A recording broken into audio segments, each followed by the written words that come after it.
오늘 받을 말씀은 창세기 1장 1절 말씀입니다. 다 함께 합독하시도록 하겠습니다.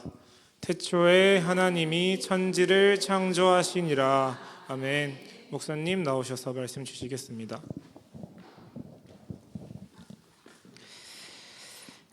행복합니까? 행복하십니까? 네, 저도 행복합니다. 여러 가지로 행복한 중에 이 시간에 여러분과 함께 말씀을 나눌 수 있게 된 것이 아주 행복하고요. 어제 이제 말씀을 준비를 했는데 이제 시간이 없어서 어제 한 건데 준비는 이제 주초부터 이미 끝나 있었거든요. 이 말씀을 준비하면서 너무 하나님께 감사한 거예요. 뭐가 되어져서 육신이 커서 이런 것이 아니라 하나님이 처음부터 나를 살리시려고 자기 죽음을 이와 같이 보여주시는구나. 참 슬픈 사랑이죠. 그런데 결말이 너무 해피엔딩인 거예요. 저와 여러분들은 이 땅에 살아가는 날 동안에 많은 어려움들이 있을 겁니다. 근데 그 어려움이 언제 어려움이냐 하면요, 내가 충만하지 못할 때 어려움이에요. 내가 하나님과 정말 깊이 있게 교제하고 그분의 말씀을 묵상하고 그분의 말씀 속으로 들어가면은요, 보이는 게 아무것도 없더라고요. 그냥 너무 감사하고 그러고 이제 사도 바울이 말하죠. 고린도전서 12장 13장 12절에 뭐라고 말합니까? 그날을 고대하는 겁니다. 얼굴을 마주 대하여 볼 것이요, 지금은 부분적으로 하나 그때는 다 알게 될 것이다. 육신의 장막에 덮여 있는 것이 답답합니다. 물론 좋기도 하지만 이 장막을 벗었을 때는 그 모든 걸 알게 되는 그날, 고대가 되고 기다려지고, 저와 여러분이 이 믿음의 장성한 분량으로, 성장한 분량으로 들어가시게 되길 바랍니다. 자, 그렇다면 뭘 말하는 겁니까? 우리는 가야 될 길이 많다라는 것이죠. 그렇죠? 이제 저와 여러분이 지식에서 멈추지 말고 그것이 나에게 실제가 되어짐으로 이 육신의 장막이 답답하고 갑갑하고 이것을 벗고 하나님을 온전히 알게 되는 그날을 소망하는 그 능력의 산 가운데 저와 여러분 설 수 있게 되길 바랍니다. 그래서 오늘부터 이제 회복 70과 저 뒤에 교재가 있죠. 예. 여러분 한 권씩 가져가시고 꼭 현금으로 저한테 10,000원씩 주시기 바랍니다. 이미 교재비는 다 지불이 됐어요. 20만 원이. 그래서 반드시 써야 될 것이 좀 있어요. 우리 사모한테 달라는 소리는 못하고.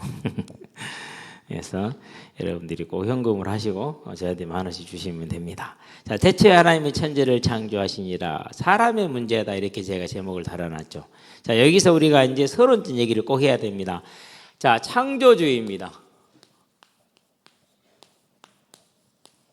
다른 말로 표현할게요. 주제자입니다. 여러 가지로 쓸 수 있지만 일단 오늘 이 정도만 해놓고 나갑니다. 그래서 서론적으로 저와 여러분들이 반드시 알아야 될 내용들이 있어요. 뭘 말하는 겁니까? 하나님이 천지를 창조했다라는 말은 무슨 말입니까? 그분이 모든 걸 뭐하고 계십니까? 주관하고 계신다라는 것이죠. 왜? 창조주니까 당연히 주관하는 게 맞습니다. 사도행전입니다. 17장이죠. 우주와 그 가운데 있는 만물을 지으시고 그것을 주재하시는 하나님은 무엇이 부족하여 사람의 손으로 섬김을 받는 것이 아니라 모든 이들에게 생명과 호흡과 만물을 친히 공급하시는 이시라. 우리는 이걸 잘 봐야 돼요. 곧 주관자, 주재자, 심판자라는 뜻입니다. 네. 그래서 물론 이제 이강은 목사님이 이것을 하실 때는 좀 다르게 하셨는데 저는 이걸 좀 바꿔야 된다고 생각을 합니다. 그래서 약간만 바꿔보도록 하겠습니다. 그래서 창세기 1장 1절을 통해서 하나님의 천지를 창조하셨다. 그분은 주재자이다, 주관자이다, 심판자라는 걸 항상 염두에 두고 있어요. 따라서 우리의 삶에 하나에서 끝까지, 0에서 끝까지를 표현한 게 맞습니다. 뭐 하십니까? 관여하십니다. 그냥 창조해놓고 자연의 섭리의 원리에 맡겨놓지 않습니다. 모든 걸 관여하십니다. 만에 하나까지 다 관여하십니다. 이걸 반드시 알아야 돼요. 우리의 모든 삶에 관여하고 계신다. 불신자의 모든 삶에도 관여하고 계신다. 그분은 절대 자연의 법칙에 맡겨놓지 않습니다. 사단에게 넘기지 않습니다. 친히 모든 걸 주관하고 계시고 그것을 모든 것에 관여하고 계시고 심판하고 계십니다. 꼭 이것을 명심해야 된다라는 거. 자, 그래서 역사를 주관하시는 하나님입니다. 어떻게 주관하십니까? 다니엘서에 나와 있죠. 다니엘서 2장에 보면 뭐가 나옵니까? 느부갓네살 왕이 꿈을 꿉니다. 가슴 위로는 황금상인데 그 밑에는 뭐 은이고 그 다음에는 주승계 노시고 그 다음에는 철과 흙이 켜져 있고 그러면서 뭘 말합니까? 지금 느부갓네살 왕 당신이 금과 같이 화려하다, 최고 화려한 나라를 제국을 이루었다는 얘기도. 그 다음에 그보다 못한 은이 시대가 올 것이고, 그 다음에 그보다 못한 이제 주석의 시대가 올 것이고, 그 다음에 철과 흙이 섞인 시대가 올 것이고, 그리고 세상이 끝날 것이다. 뭘 말하는 겁니까? 역사가 어떻게 끝날 것을 다니엘에게 보여주는 겁니다. 그래서 그 말씀대로 이렇게 시대가 쭉 흘러가서 헬라 시대하고 다음에 로마 시대가 오고 그렇게 흘러왔죠, 시간이. 그러면 지금 우리는 이 시대를 뭐라고 합니까? 이제 예수님이 오시는 흙과 척이 섞인 말세의 마지막 시대를 지금 가고 있는 것입니다. 그 안에 하나님입니다. 그렇기 때문에요, 저는 분명히 확실한데 뭘 확실하고 있냐면요, 트럼프가 아무리 발악을 해봐야 오히려 멸망을 재촉할 뿐이지 결코 대한민국을 이길 수 없다. 왜 이길 수가 없냐? 이전 정부였으면 이길 수 있을지 몰라요. 그럼 현 정부는 못 이겨요. 왜 못 이기냐? 정말 지혜로운 일꾼이 세워졌고, 그리고 그분을 통해서 하나님이 일하시는 걸 저는 믿기 때문에 그래요. 그리고 저와 여러분이 바른 믿음에 서 있기 때문에 절대 못 이깁니다. 그게 하나님의 역사의 흐름이에요. 그러니까는요, 지켜보시면 돼요. 7장에서도 역시 같은 얘기를 합니다. 역사를 내가 어떻게 흘러갈 것이다. 그럼도 그때 어떤 역사들이 대적자 일어나고 어떤 누구가 일어나고 이걸 얘기를 해주는 겁니다. 지금 조금 돌아가면서 이제. 그래서 하나님이 창조주라는 말은 주관자이고 심판자이다 라는 사실을 저와 여러분들이 깔고 가야 됩니다. 자, 그러면 이 심판과 상급을 어떻게 지금 행하시고 영원히 행하시느냐? 그게 레위기 26장입니다. 그리고 신명기 28장입니다. 하나님을 마음과 뜻을 다해 사랑하는 자에게는 들어가도 복을 받고 나와도 복을 받는 복을 약속했어요. 그러나 하나님을 모르고 하나님을 떠날 때는 범사에 심판을 약속했어요. 심판을 말했어요. 그래서 불신자가 당하는 고난은 사단이 역사한 게 아니고 하나님의 심판 아래에 있는 거예요. 성도가 당하는 고난은 하나님과 함께하는 하나님의 일을 이루는 과정이고 하나님 우리를 성장시키시기 위한 것이 연단이죠. 그러니까 완전히 다른 겁니다. 달리 해석하지 않게 되길 바랍니다. 하나님은 지금도 역사를 주관하시는 무슨 원리로요? 순종이냐 불순종이냐 그 기준을 가지고 지금도 역사를 주관하고 계시다는 것입니다. 자, 이 하나님은 그때도 지금도 영원하신 하나님. 그래서 그 하나님을 뭐라고 표현합니까? 자, 출애굽기에서 말합니다. 3장입니다. 14장입니다. 스스로 존재하시는 분. 그렇기 때문에 영원 전부터 계셨고 영원 후까지 계실 분이라는 걸 말합니다. 이걸 계시록에서 뭐라고 표현합니까? 1장에서 8절에서 알파와 오메가요, 전에도 있고 지금도 계시고 장차 오실리다 이렇게 얘기를 하죠. 그걸 22장에서 또 확인합니다. 마찬가지로 뭐라고 말합니까? 처음이요 나중이요 영원하신 분이다라고 계시록 22장에서도 역시 확인을 하고 계십니다. 13절에서. 그러니까 영원하신 하나님이 전능자로 주관자로 심판자로 계시다. 그 하나님이 뭘 가지고요? 청종하느냐 불신하느냐는 그 기준을 가지고 지금도 세상을 주관하고 계시고 다스리고 계시고 심판하고 계시고 상급을 내리고 계신다는 이 사실을 전제로 오늘 말씀을 시작합니다. 자, 그러면은 이 하나님이 모든 걸 주관하시는데 역대상에서 29장에 뭐라 합니까? 살고 죽는 것도 그분의 손에 있다고 그랬잖아요. 자, 그러면 죽음은 뭘 뜻하겠습니까? 죽음은 다른 것이 아닙니다. 죽음이라는 것은 죄 아래에 있는 걸 말합니다. 죽음은 하나님의 진노 아래에 있는 걸 말합니다. 하나님의 진노 아래에 있기 때문에 뭘 당합니까? 그 진노 아래에 있는 자는 심판을 당합니다. 여러분, 죽어서만 심판당하는 건 아닙니다. 이 땅에 살아도 심판 받습니다. 계속해서. 그게 어디 나옵니까? 그게 계시록이 나오잖아요. 7인이 떼어집니다. 산자들을 향한 심판입니다. 7 나팔이 부러집니다. 산자를 세상을 향한 산자와 세상을 향한 심판들입니다. 살아있는 즉 육신이 살아있는 걸 말합니다. 영이 살아있는 걸 말하는 게 아닙니다. 7 대접이 쏟아집니다. 육신이 살아있는 현재에 대한 심판이고 영원에 대한 심판이다. 그래서 항상 7번째 심판은 마지막 심판이고 나머지 6개는 어떻게 됩니까? 현재적인 심판을 말하는 겁니다. 그게 역사에 이루어지고 있는 것이죠. 지금 계속해서. 그렇죠? 우리는 뭐 해야 됩니까? 이 사실을 항상 기억을 하고 있어야 돼. 그래서 자, 죽음은 뭘 뜻하는 것이냐? 죄 아래에 있는 것이고 하나님의 진노 아래에 있는 것이고 하나님의 심판 아래에 있는 것이다. 곧 하나님을 뭐한다? 하나님을 떠난 것입니다. 다른 말로 표현하면 뭘 말합니까? 성령께서 뭐하지 않는다? 그들과 함께 하시지 않는다라는 걸 말합니다. 사람은 창조 지음을 받을 때부터 하나님의 형상, 창세기 1장 27절이죠. 2장 7절에서 하나님이 사람을 흙으로 지시고 그 코에 생기를 불어넣으시니 사람이 생명이 된지라. 자, 그래서 뭐합니까? 하나님과 교통하고 하나님과 소통을 하잖아요. 누구 때문에 그런 거예요? 성령이 함께 하시기 때문에 그게 가능한 거예요. 그렇지 않으면 불가능합니다. 그래서 성령이 함께 했던 사람이 성령이 떠났다. 무엇 때문에? 죄 때문에 떠났습니다. 자, 떠난 상태는 무슨 상태입니까? 하나님의 진노 아래 있는 상태입니다. 어떤 진노 아래 있습니까? 그 하나님의 함께하는이 떨어져 버린, 쉽게 말해서 물고기가 물을 떠난 것과 동일한 겁니다. 영적인 존재에게 영적인 것이 전달이 되지 않는 것입니다. 그래서 자, 이 교재에서는 죽음은 하나님과 분리 단절된 것이다라고 딱 정의를 했는데 거기다 저는 이렇게 합니다. 죽음은 하나님과 분리 단절되어 하나님의 진노와 심판 아래 있는 것이다. 그래서 죽음은 하나님을 죄로 인해서 하나님을 따라서 하나님의 진노와 심판 아래 있는 것이 죽음이다. 그래서 지금 살아있는 자들을 뭐라고 그럽니까? 죽었다라고 말합니다. 죽었으나 하나님으로부터 그 죄를 용서받고 하나님을 만난 자들, 그런 자들을 뭐라고 그럽니까? 산자의 하나님, 아브라함의 하나님, 이삭의 하나님, 야곱의 하나님이다. 산자의 하나님이다라고 말한 이유가 거기에 있습니다. 그래서 죽음은 다른 게 아닙니다. 죄로 인해서 하나님을 떠나 하나님의 영이 함께 하지 않고 하나님의 진노 아래 있는 것이 죽음입니다. 왜요? 사람은 하나님과 함께하도록 지음을 받았기 때문이다. 창세기 1장 27절, 창세기 2장 7절. 그래서 뭐합니까? 함께하게 되니까 가장 대표적인 창세기 2장 18절, 19절입니다.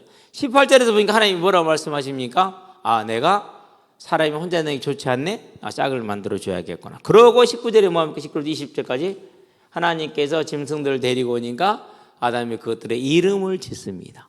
자, 창세기 3장 7절에 보니까 항상 하나님과 뭐 했습니까? 예, 항상 하나님과 함께 하면서 함께 거닐면서 대화하고 교제했어요. 그러니까 죽음이라는 것은 이 하나님과의 교제가 끝나는 것입니다. 이 하나님과 함께하는 일이 끝나는 것입니다. 그럼 이 일은 무슨 말입니까? 하나님의 대리 통치자. 온 세상을 하나님이 통치하라고 맡겨주는데 그것을 잃어버린 대리 통치자의 자격을 잃어버리는 거죠. 그게 죽음이에요. 그게 죽음. 이게 원래 하나님이 만드신 하나님의 사람의 모습입니다. 그래서 사람이 하나님께서 이제 하나님과 분리 선언을 했다. 선언이라기보다는 그게 이제 뭡니까? 창세기 3장 6절이죠. 꼭 이걸 볼 때는 2장 17절을 우리가 알고 있죠. 선악을 알게 한다면 열매르잖아요. 가장 설명하신 게 야고보입니다. 4장 11절에서 12절. 남을 판단하는 너는 선악을 알아서 자기가 판단하는 겁니다. 누구냐 그랬어요. 네가 판단하면 너는 율법의 준행자, 청종하는 사람이 아니라 율법의 입법자라고 그랬어요. 그런데 입법자는 한 번뿐이신 유일하신 누구라고요? 하나님 한 번뿐이시니라. 그래서 먹음직도 하고 부함직도 하고 지혜롭게 할 만큼 하다라는 것도 중요하지만 그 앞에 결코 죽지 아니하리라 하나님의 말씀과 존재를 부인해 버립니다. 말씀의 부인은 존재의 부인입니다.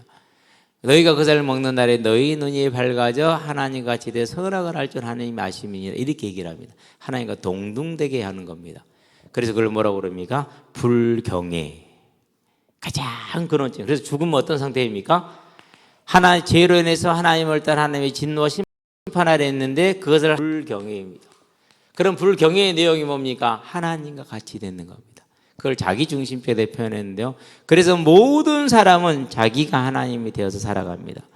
그것을 천상천하 유아 독존이다 이렇게 얘기를 하죠. I am, 나는 스스로 존재한다 이렇게 표현하는 겁니다. 그게 죽음의 그러니까. 이걸 뭐라고 표현합니까? 이 죽음의 상태, 죽음의 그 마음 상태, 내가 하나님 된 상태, 하나님을 하나님으로 시인하지 않은 상태, 그걸 가리켜서 원죄다라고 말합니다. 그러면 원죄는 뭘 만들어냅니까? 그것이 모든 죄의 근원이기 때문에 거기로부터 뭐가 파생이 되죠? 이제 다음 죄들이 나오는 것이죠. 그래서 모든 사람은 어떻게 됩니까? 자기 중심적인 생각을 하고 판단을 하고 살아가. 그러니까 뭐 거기서 갈등이 나오잖아요. 거기서 싸움이 나오잖아요. 거기서 다툼이 나오잖아요. 그렇게 되는 거예요. 저와 여러분들이 말씀을 중심으로 생각하면요, 싸울 일이 없어요. 하나님의 주인인데 뭔 싸울 일이 있어요? 내가 주인이 아닌데. 내가 이 사람한테 1,000원을 주고 10,000원을 주고 그것도 다 하나님 것을 나누는 거지 내 것을 나누는 게 아니야. 내 것이 아니야. 그러니까 내가 싸울 일이 없는 거야. 근데 그걸 벗어나. 저건 내 건데 내가 너를 주는데 감히. 그러면 싸움이 나는 거야. 그게 세상의 일이요. 자, 이번에 왜 명태균이하고 오세훈이가 싸웁니까? 재밌더만. 나는 김영선이가 믿은지 몰랐네. 천년지를. 거기에 김영선이가 오세훈이를 사랑했다는 연애편지 나온다네. 참말로 별 희한한 것들이 다. 저는 국회에 와가지고요, 국정감사 증인을 그렇게 당당한, 믿지 않게 당당한 검사들처럼 오만한 그 꼴통이 아니고 조금 봤는데요. 얼마나 오게 됐지. 한번 다 까볼까? 오늘 하루 종일 해볼까? 까봐라. 당신도 거짓말하는 거 많더만, 뭐 명태균 씨도. 하여튼 그렇습니다. 그래서 사람이 하나님께 분리선을 했다. 불경외. 다른 말로 표현하면 내가 하나님이 되겠다. 그래서 그것이 곧 죄이고, 그게 가장 근원적인 죄. 그거 원죄야. 내가 하나님 되겠다는 거. 그게 원죄야. 그러면 하나님이 어디로 들어갑니까? 이제 하나님의 영은 함께 할 수 없죠. 왜? 인격적인 분이시기 거절하고 부인하는데 함께 합니까? 못합니다. 떠납니다. 그래서 하나님의 진노 아래 심판 아래 있습니다. 두 번째, 자, 죽음은 지금 우리의 삶에 나타난다 이렇게 하셨는데, 죽음으로 인해서 하나님의 심판과 진노 아래 있게 되었다라는 것이 삶의 가장 적합한 설명이 되는 것 같아요. 자, 하나님의 진노와 심판이 임합니다. 자, 이 도구로 쓰임받는 게 뭡니까? 그 심판의 도구. 그게 도구 중에 하나입니다. 전체가 아니다. 도구의 전체가 아니다. 도구 중에 하나가 뭐예요? 그게 사단이요. 우리는 이 사단을 설명해 놓지 않으면요, 자칫 잘못하면 빠지게 틀리게 됩니다. 자, 사무엘상을 봅시다. 16장에 가장 많이 나오죠. 14절, 15절, 16절, 23절에 뭐가 나옵니까? 하나님이 부르시는 악신이 나와요. 그러니까 사단의 활동은 어디 안에 있는 거예요? 하나님 허락한 손 안에 있어요. 하나님 허락하지 않으면 할 수가 없는 거예요. 하나님 허락한 악신. 19장에도 나옵니다. 거기도 누가 어떻게 나옵니까? 하나님이 부리시는 신이 악신이 이렇게 나옵니다. 그러니까 하나님이 허락하지 않으면 안 되는 거예요. 그런데 하나님께서 사울을 힘들게 할 때 어떻게 하십니까? 그 하나님의 거역하고 불순종하잖아요. 그래서 하나님이 심판하시잖아요. 그 도구가 누구였어요? 그게 사단이었어요. 도구 중에 하나가 사단이에요. 절대 사단이 다가 아니에요. 우리는 그걸 기억해야 돼요. 18장에도 나와. 19장 9절에 나오고 18장 10절에 나오고. 18장 10절에. 19장 9절에 나오고. 그러니까 이거 뭐 16, 17, 18, 19 다 읽어보면 되잖아요. 사울이 하나님이 부리는 그 악신 귀신에게 잡혀가지고 이제 고난을 당하는 거죠. 그러면서 누구를 죽이려고 그럽니까? 자기 사위를 죽이려고 그래요. 자기 사위를. 아주 중요한 장면이에요. 그런데 그 내용을 말하기 전에 중요한 거 이겁니다. 그런데 욥기서입니다. 자, 1장에 보니까 6절에 하나님의 아들들 가운데 사단도 함께 서 있었다라고 말했어요. 하나님 여러분들 어디 갔다 왔니? 두루 돌아다니다 왔습니다. 그래서 여기저기 돌아다닙니다. 그러면서 누가 이렇게 내가 저 사람에게 딴 생각을 하게 할 수 있는 틈을 보이고 있는 사람이 누구인지, 에베시아에 말씀한 사람이 누구인지, 마음속으로 하나님을 사랑하지 않는 누구인지 찾고 다니는 겁니다. 우는 사자와 같이 찾는다게 베드로전서 5장 8절 말씀 찾고 다니는 거예요. 이 시간에 집중 잘해야 돼요. 무슨 말인지 알았죠? 자, 그러면서 이제 그렇게 돌아가다가 그럼 네가 욥을 봤냐고 물어봅니다. 그럼 봤다고 말합니다. 그러니까 하나님 뭐라고 그러니까 내가 정말 사랑하는, 나를 사랑하는 최고의 사람이다. 그리고 여기 사단이 뭐라고 그러니까 하나님이 많은 재물을 주시고 행복한 가정을 주셔서 그렇지 그런 거 없으면 욥이 그러겠습니까? 라고 말합니다. 그래서 하나님이 뭐랍니까? 14절에 그러면 가서 네가 그 재산을 뺏고 그 가족을 뺏어봐. 이렇게 얘기를 합니다. 그래도 욥이 네 말대로 그럼 욥이 과연 하나님을 저주하는가 보자 이렇게 얘기죠. 그러니까 욥에게 임한 갑작스러운 사건이죠. 이따는 그 내용이 나와요. 그렇잖아요. 아니 정말 막 이렇게 잘 살았는데 어느 날 갑자기 그냥 막 도둑이 임해가지고 가져가 다 뺏어가 버리고 바람이 불어가 아들들 다 죽어버리고 갑자기 임한 사건이잖아요. 뭐죠? 갑자기 임한 불운이요. 재수가 없는 거예요? 뭐예요? 아니요. 하나님이 부리시는 하나님이 주관하여서 이루어지는 거예요. 설명할 수는 없어. 그런 하나님이 주관하여서 이루어져. 하늘에서는 그런 일이 있어서 그러니까.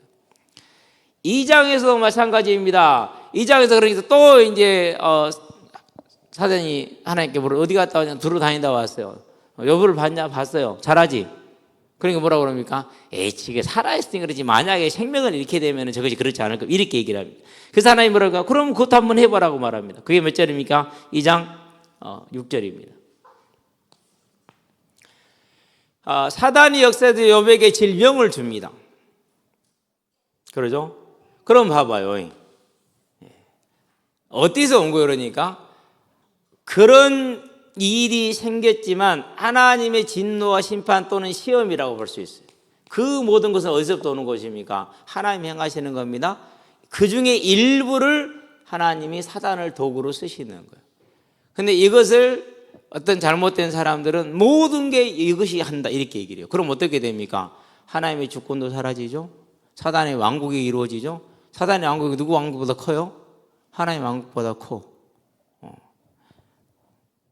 그러니 이제 오류가 나옵니다. 그러면 누구를 꺾어야 됩니까? 이제 문제는 죄인데 문제는 불경외인데 그게 문제가 아니야. 그러고 뭐 하는 거야? 이거다가 싸워요 이제. 그러면 구원이 있어요 없어요? 내 죄가 그대로 했는데 그래서 항상 제가 얘기했잖아요. 죄가 해결되지 않은데 사단아 떠나가라 예수 이름으로 떠나가라 떠나가야 한 거예요. 갈 일이 없어. 법적으로 안 돼 그게. 법적으로. 이번에 이제 22억짜리 형사소송에서 김성일 목사님이 승소를 받았어요. 무죄를 받았어요. 그리고 검사가 항고를 포기했어. 그걸로 끝난 겁니다. 그냥 이제. 예. 그러면 뭐 방법이 있어요 없어요? 법적으로 끝났기 때문에 아무리 악을 소용이 없는 거예요.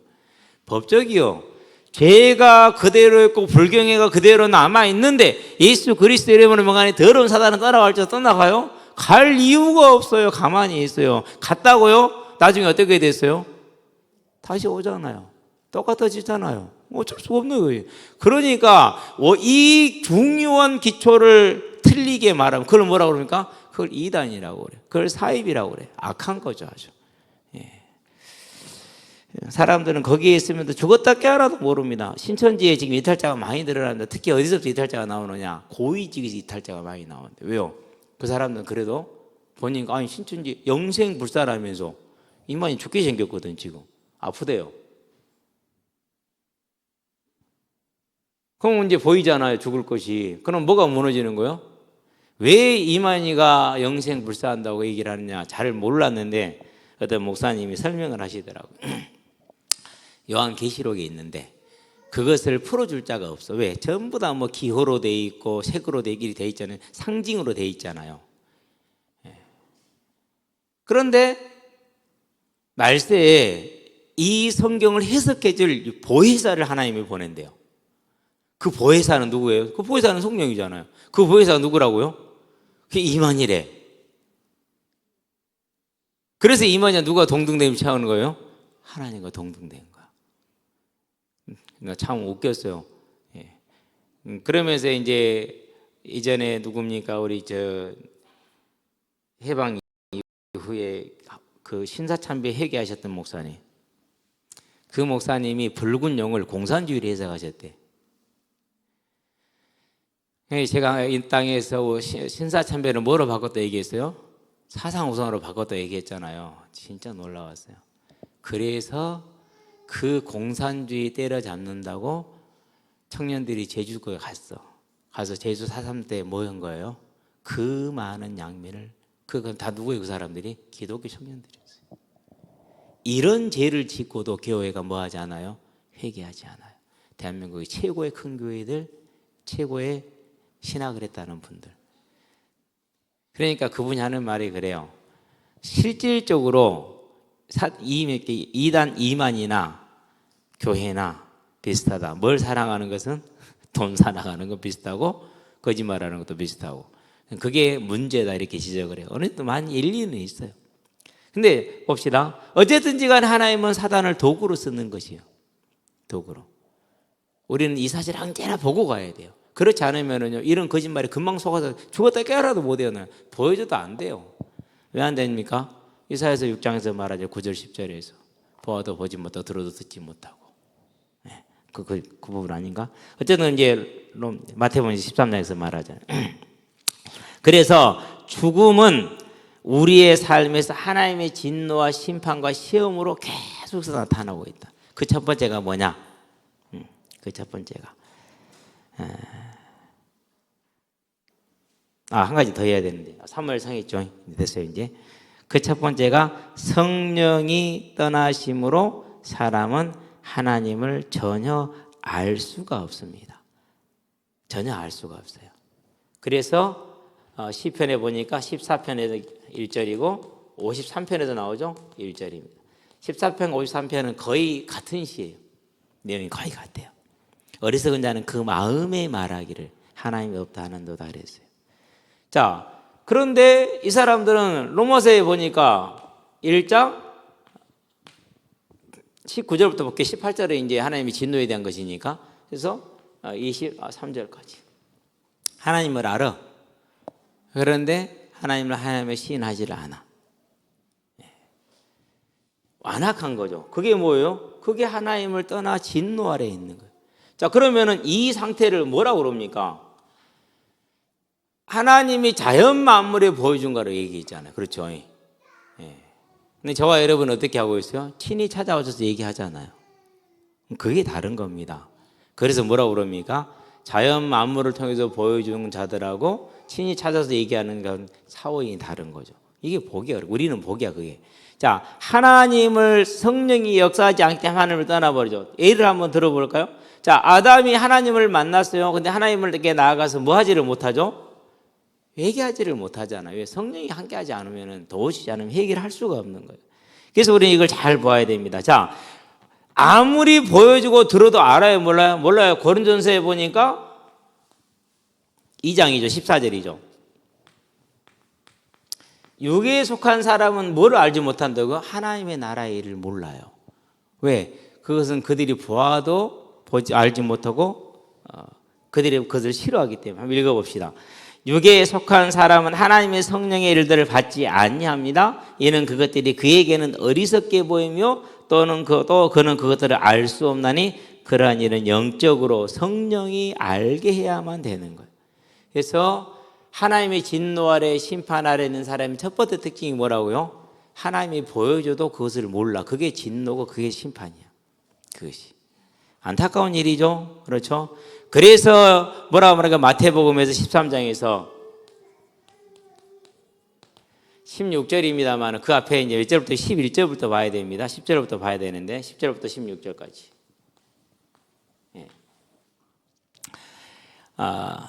천국의 일을 아는 것은 그들에게 허락되지 않았다 그랬어요. 죄 아래에 있는 진노 아래에 있는 불경외하는 자들 중에서 선택받지 못한 자들에게는 뭐가 허락되지 않는 거예요? 천국의 일을 아는 것이 깨닫는 것이 허락되지 않았어요. 들어도 모르고 봐도 모르는 거예요. 그게 진노 아래에 있는 가장 특징이에요. 그러니까 우리가 복음을 전해도 멀뚱멀뚱하잖아요. 그렇죠? 어제 어떤 친구한테 복음을 전했거든요. 고3한테. 그랬는데 듣기는 잘 들어. 왜? 내가 친구 아빠니까 잘 듣죠. 잘 듣는데 이제 제가 이렇게 얘기를 전하면서 볼 때 잘 들어주는 거야 그냥. 그 안에서 어떤 변화가 있는 건 아니야. 그래서 제가 이제 마지막에 마무리를 이제 그렇게 얘기를 했어요. 너에게 이 하나님이 믿어지는 은혜가 있기를 바래. 가장 중요한 겁니다. 그 하나님이 믿어지는 겁니다. 그건 누가 역사해야 되는 겁니까? 성령이 하셔야 돼. 그게 불신자의 첫 번째 진노가 뭡니까? 하나님을 떠난 자들에게, 죄 아래에 있는 자들의 첫 번째 진노가 뭐예요? 하나님을 알게 하시지 않아요. 내가 알고 싶다, 내가 그렇게 아는 게 하나님이 알게 하셔야 돼요. 우리는 이 사실을 보게 되길 바랍니다. 그래서 이사야 6장 9절에 10절에 뭐라고 그러니까? 보아도 보지 못할 것이요 들어도 듣지 못할 것이다. 왜? 그들의 마음이 완악하기 때문에. 그래서 그렇게 되는 것입니다. 자, 두 번째입니다. 생존을 위해서 극심한 노동이 있습니다. 수고죠, 그러니까. 자, 창세기 3장 17, 18, 19절에 뭐라고 말했습니까? 땅이 너로 말미암아 저주를 받아 가시황금 내고 너는 그 땅을 흘려야 땅이 소산을 먹으리라, 이렇게 얘기를 합니다. 땅이 잡초를 냈다. 어려운 일이죠. 그러니까 정말 힘들죠. 지금 산에 가보면 밭에요. 저는 게으른 농사를 하기 때문에, 농사도 아니죠. 올해는 안두를 어떻게 심었냐? 옥수수 밭에 그냥 막 뿌렸어요. 그리고 옥수수 그냥 발로 팍 차고 다녀서 넘어뜨렸어요. 끝. 근데 지금 가보니까는 그래도 듬성듬성 났어. 옥수수 안두콩이. 빠진 데는 또 뭐예요? 빠진 데는 또 뿌려. 그렇게 하면 발로 밟아. 그러면 옥수수 안두콩 또 씨가 떨어지잖아요. 그럼 늦게 날 거예요. 그럼 먼저 난 놈 걷어서 같이 먹고, 늦게 난 놈 내가 나올 때마다 걷어고 내가 먹고. 네. 내년에는 옥수수도 그렇게 할 거예요. 그냥 막 뿌려놓을 거예요. 이렇게 워이 하고. 근데 뿌리기 전에 한 가지 내야 돼. 잡초를 좀 큰 놈들을 제거해 놓고 막 뿌려놔야지. 근데 잡초는 이렇게 뽑아도 나는지 징그러 그냥. 그렇죠? 어쨌든지 간에 그렇습니다. 사람이 땀을 흘려 수고할 게. 자, 노아를 낳았습니다. 그리고 라멕이 뭐라고 하나님께 기도합니까? 이렇게 기도합니다. 여호와께서 땅을 저주하심으로 수고롭게 일한 우리를 이 아들이 안위하리라 라고 이렇게 고백을 합니다. 그러니까 이 땅의 수고가, 두려움이 왜 왔습니까? 하나님의 진노 아래에 있는 자들에게는 그 수고가, 먹고 사는 문제에 대한 두려움과 수고가 있어요. 두려움과 수고가. 그러면 성도는 수고가 없냐? 기쁨과 즐거움이 있어요. 일하는 것에 대한 기쁨과 즐거움이 있는 거예요. 밭농사를 열심히 합니다. 땀도 많이 흘립니다. 하루에 뭐 2번, 3번씩 샤워해야 됩니다. 근데 합니다. 왜 합니까? 이거 가지고 나눠 먹을 거니까 얼마나 좋아요. 그죠? 이게. 자, 그러면은 이 수고의 반증을 봐야 돼요. 마태복음입니다. 11장입니다. 28절입니다. 수고하고 무거운 짐진 자들아 내게로 오라. 다 내게로 오라. 내가 너희를 쉬게 하리라. 뭐합니까? 하나님의 진노와 심판에서 건지셔서 평안을 주시겠다. 어떻게요? 마태복음 6장 33절에서 34절에 뭐라고 말씀하십니까? 그의 나라와 그의 의를 먼저 구하면 이 모든 걸 내게 더해 주시겠다. 이렇게 약속합니다. 그러니까 하나님의 진노 아래에 있는 자에는 이 수고로움이 있어요. 그래서 구원받지 못한 우리 청년들 일하는 거 보면요, 딱 이렇게 일을 해요. 힘들게 막 안 하려고 막 애를 쓰고 그럽니다. 저번에 한번 얘기했잖아요. 어떤 유튜버가 찍었어요. 뭐 다른 나라인데요. 어떤 친구를 만났는데 한국에서 한 7년, 뭐 10몇 년 일하다 갔대요. 근데 자기가 팀장을 했대요. 쉽게 말하면 현장 전체를 이렇게 관리하는. 자기는 5시에 출근해서 10시에 퇴근을 했대요. 그럼 몇 시간을 더 했느냐? 7시간을 더 했어요. 보통 한 7시에 현장에 나오거든요. 그래서 4시, 5시면 끝내고 4시 반에 다 끝내거든요. 가요. 근데 자기는 5시에 나와서 10시까지 했대요. 왜 그렇게 했느냐? 그렇게 해야지 일도 배우고 그리고 자기가 성장을 할 수 있었대요. 그래서 다른 사람들 일당 받고 일할 때 자기는 팀장으로 훨씬 높은, 그 사람들 2배, 3배를 받는 거죠. 그러니까 그렇게 해서 모아가지고 지금은 집도 막 여러 채 있고요. 식당도 여러 개 있고요. 부자야 완전히. 한국 최고. 왜? 돈 잘 주니까. 그 사람 또 그런 사람들을 만났나 봐. 돈 잘 주는 사람들을. 자, 그 사람은 인간적인 삶도 그렇게 살잖아요. 그런데 하나님 아는 사람들은 어떻게 살아야 돼요? 그보다 더 재밌게 사는 거죠. 더 열심히 하는 거죠. 그러니까. 저와 여러분들은 그런 겁니다. 그래서 뭐 해방된 거예요? 이 수고는 누구의 증거예요? 이것의 증거야. 하나님의 진노 아래 있는 자들의 삶의 모습이 수고로운 것을 사는 것입니다. 자, 우리가 수요일 날 봤죠. 이사야서이죠. 1장 19절에서 20절. 테클루 먹을 것이다. 테오클루 뭐 할 것이다? 삼키게 될 것이다. 하나님의 말씀에 회개하고 순종이 나오면은 이 땅의 아름다운 것을 먹게 될 것이다. 어디서 벗어나는 거예요? 수고에서 벗어나는 거예요. 그렇지 않으면 어떻게 된다고? 삼키게 될 거예요. 수고스러운 것이 그러니까.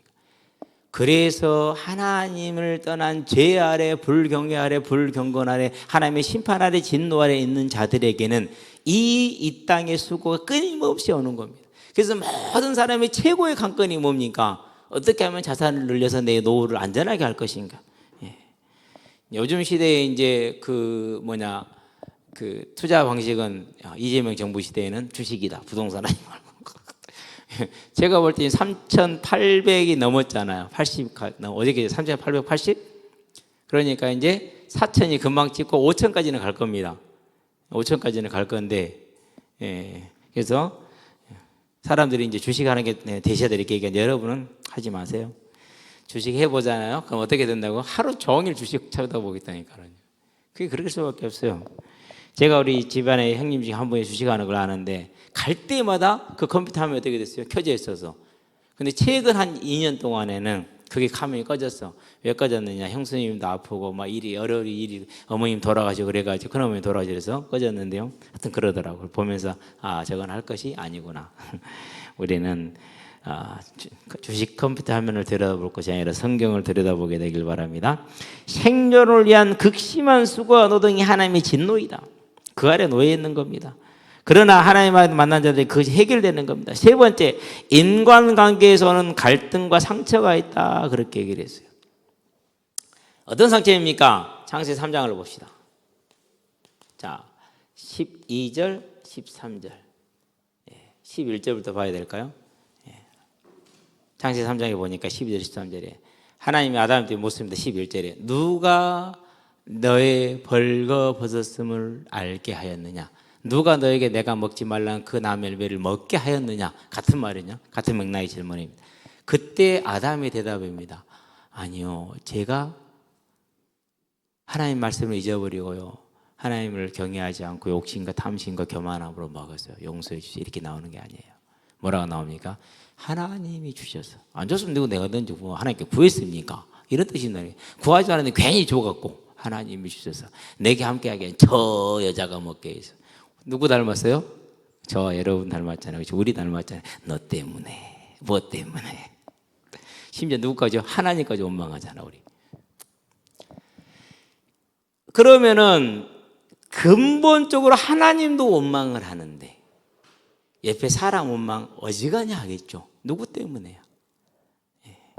그게 뭐예요? 하나님을 떠나 진노 아래 심판 아래 있는 자들의 삶의 일반적인 모습이에요. 그러면 평안이 있어요, 없어요? 없지요. 항상 이 일도 저 일도 핑계 없는 모든 없다고 모든 일은 핑계를 대는 것이죠. 그렇죠? 자, 그 모습을 어떻게 설명합니까? 디모데후서 3장에서 1절 5절에 수고하죠. 너는 이것을 알 말세에 고통하는 때가 오리니. 무엇을 고통하는가? 다 인간관계 고통입니다. 돈을 살아가며 자긍하며 교만하며 원통함을 풀지 아니하면 다 인간관계 고통이에요.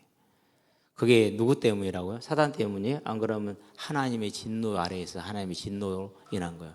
하나님의 진노와 심판이에요, 그게. 그러면 뭐 해야 됩니까? 사단을 결박해야 돼요? 안 그러면 회개를 해야 돼요? 뭐 회개해야죠.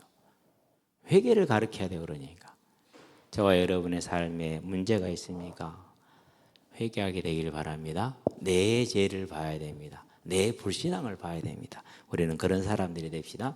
자, 그래서 인간관계는 어려우고 그 다음에 뭐가 옵니까 이제? 예측할 수 없는 일이와. 왜 예측할 수가 없죠? 왜 못해요? 하나님이 역사하시고 주관하시는데 그분의 주권을 따라서 하시기 때문에 우리는 알 수가 없는 거예요. 무당이 맞춰요, 못 맞춰요? 아니, 윤석열이 대통령과 맞췄으면 탄핵 당할 것도 맞춰야지. 안 그런가요? 왜 사람들이 그걸 모를까? 알아야 돼. 그렇잖아요. 최소한 명태균이처럼 당신이 2년만 하고 내려와야 된다. 더 이상 할 실력이 없으니까. 뭐 그런 정도 판단력은 되지. 왜? 실력이 없으니까. 실력이 없는 게 아니라 비전이 없어요. 제가 광양시를 보면 그걸 느껴요. 광양시장이 시에 대한 비전이 없어요. 그러니까 뭐만 하느냐? 맨날 두들 거 빼고 없고 이것만 해. 그래 이게 생기거든요. 보고 있으면은요, 얘는 퇴직하고 나서 다음 시장이 안 될 건데 좀 어려울 것 같아. 왜? 밑에 공무원들이 차지할 거 지가 다 가져가거든. 만사 시장을 통해서. 그럼 어떻게 됩니까? 가만히 있겠어요? 가만히 안 있겠지. 끝이 보여. 기독교 장로가 뭐 아무 소용없어요. 뭐 돈 앞에서 이명박의 장로 보세요.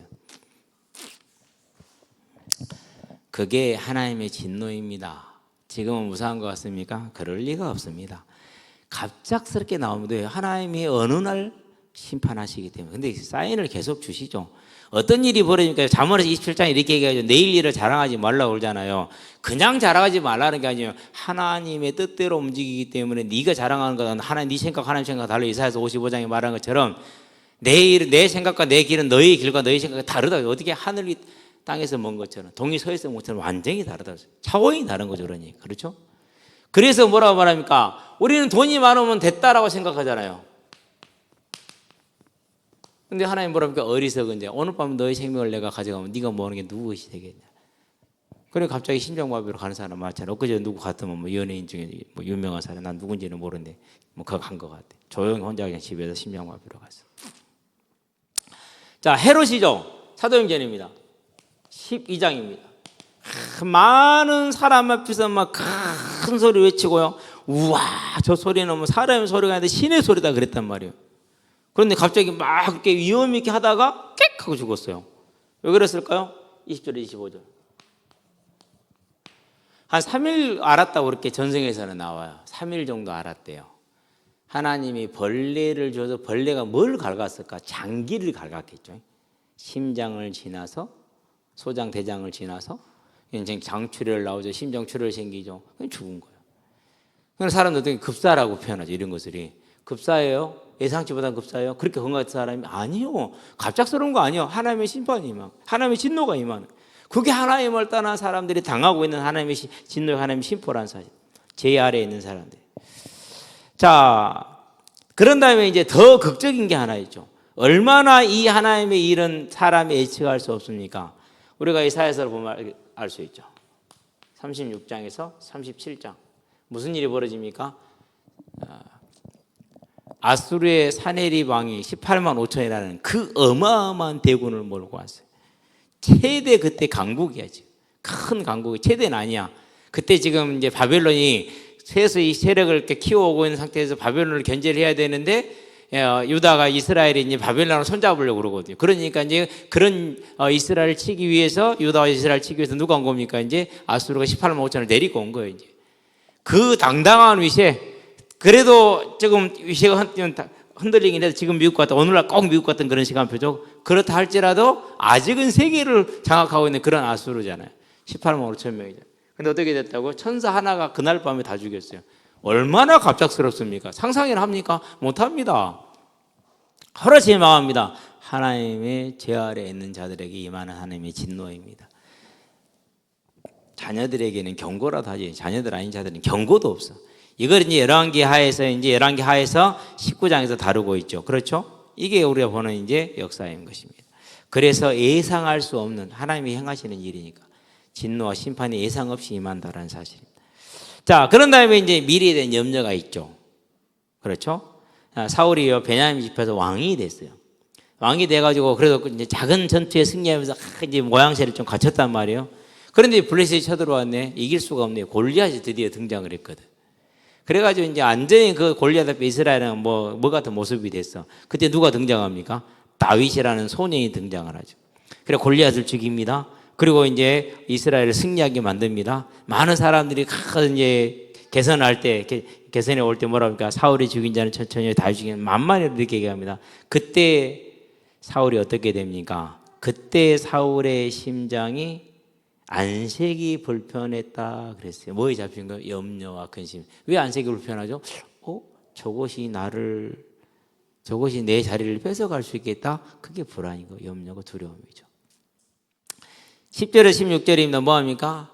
다윗을 죽이려고 창을 던졌습니다. 근데 그때 누구한테 잡혔어요? 하나님이 부리시는 누구한테 잡혔다고요? 악신에게 잡혀요. 그게 이제 뭐예요? 자신의 이제 불안과 염려가 되는. 그러니까 항상 사울이 어려움을 당할 때마다 마음의 불안과 염려 올 때는 뭐한테 잡히죠? 악신에게 잡혀요. 누가 부리는 거라고? 하나님이 부르시는 악신에게 잡혀요. 그렇죠? 그러고 이제 자기 아들한테 하는 말 한번 볼까요? 얼마나 아들한테 화를 내는지. 20장을 봅시다. 사무엘상 20장입니다.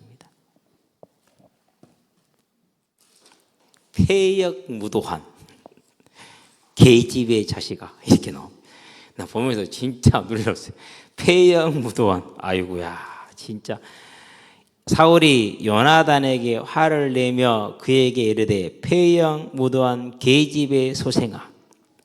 얼마나 화가 났으면은 그 훌륭한 아들 요나단 자기 아내 한 번에 싸질러 갖고 폐역무도한 계집의 소생아.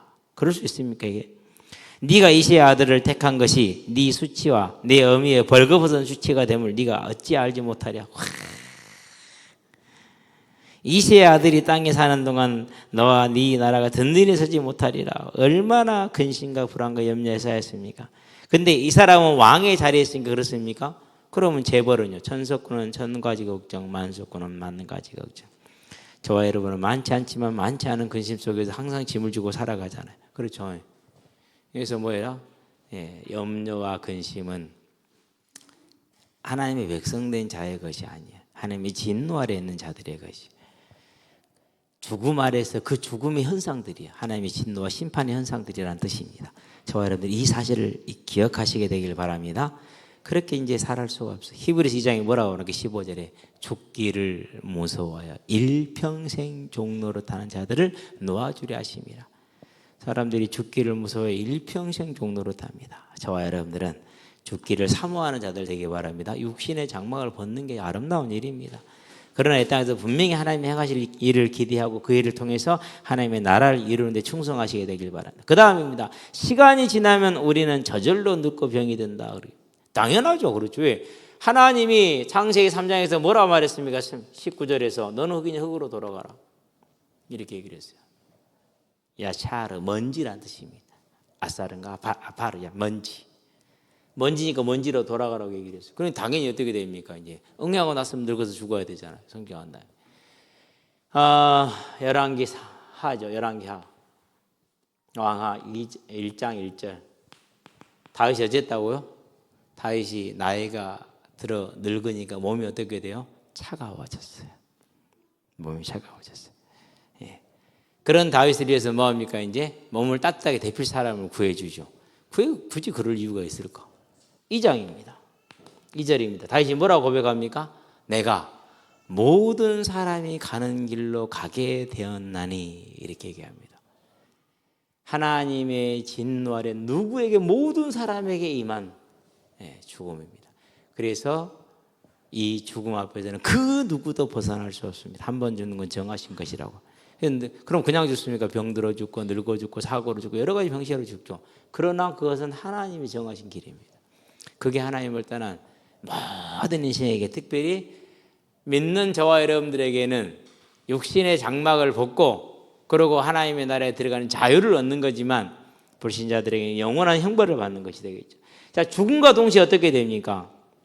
죽음과 동시에 누가복음 16장 21절, 22절, 22절, 23절.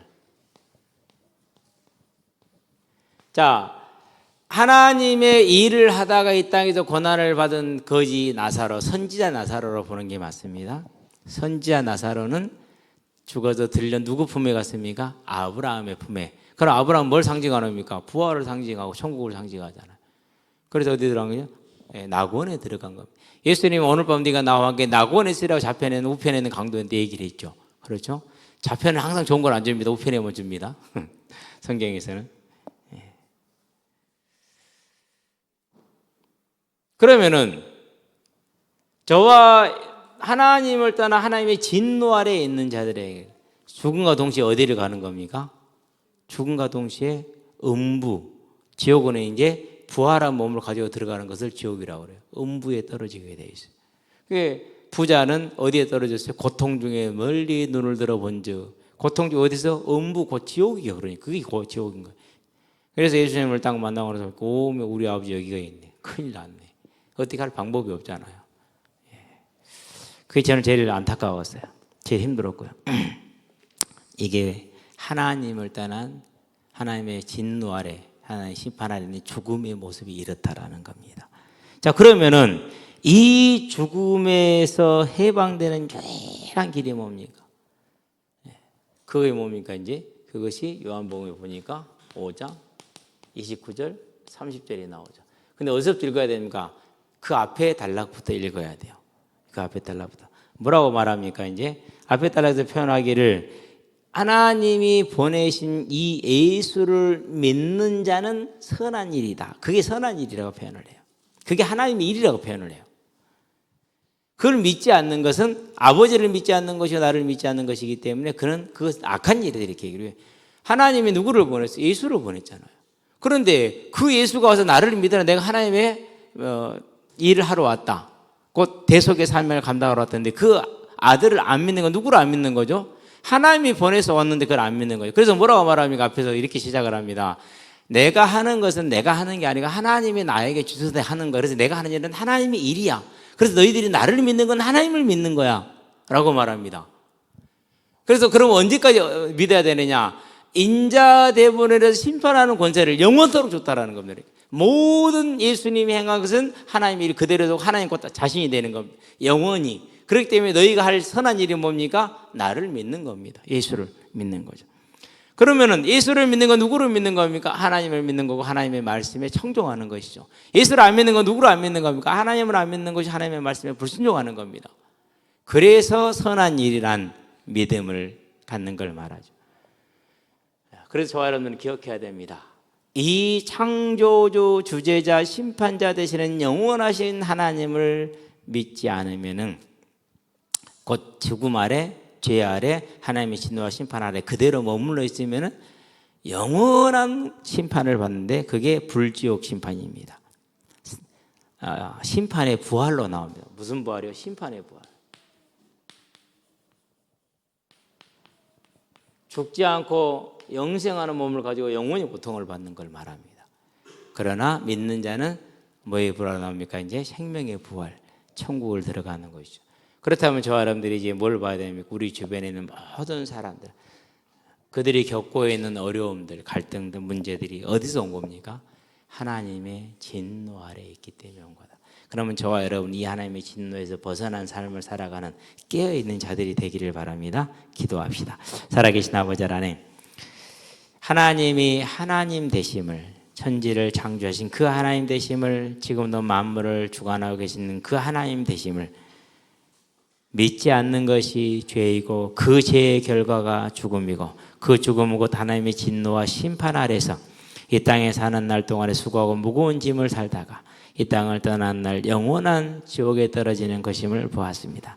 하나님, 우리의 문제가 내 실력도 아니고 내 능력도 아니고 내 배경도 아니고 옆에 사람도 아니고 그 무엇도 아니라 하나님을 떠난 죄의 문제이고 사망의 문제가 하나님의 진노의 문제를 보게 하셔서 이제 내 자신이 하나님 앞에 온전히 설 뿐만 아니라 내 주변에 있는 모든 이들의 고통을 바라볼 때 그것을 육신적인 인과관계로 보는 것이 아니라 하나님을 떠난 진노와 죄 아래에 있는 하나님의 심판의 대상되는 걸 알고 그 문제를 해결하는 죄의 문제를 해결해주는 하나님의 복음의 전달자가 되어줄 수 있도록 하나님 우리에게 성령의 충만함으로 능력으로 역사해 주시기를 그리스도 신 예수의 이름으로 기도합니다. 아멘.